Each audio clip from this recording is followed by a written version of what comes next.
Some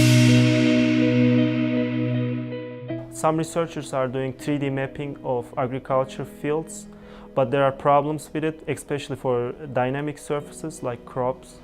So we would like to improve the 3D mapping of agriculture fields by using a swarm of drones. Rather than one single drone, a network of drones controlled together to improve the 3D reconstruction of the agricultural fields mapping.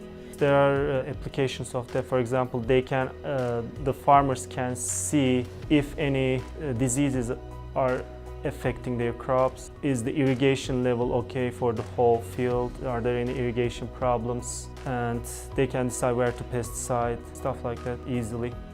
My main part in this project is building drones with heavy payload. Currently in the market, if you would like to purchase a drone that can carry over 20 kilograms above its own weight, it's very expensive. Finding those drones are like 20,000, 30,000 limit. So in A&M Commerce, we built this drone for 1,500 with the money we got from TARC.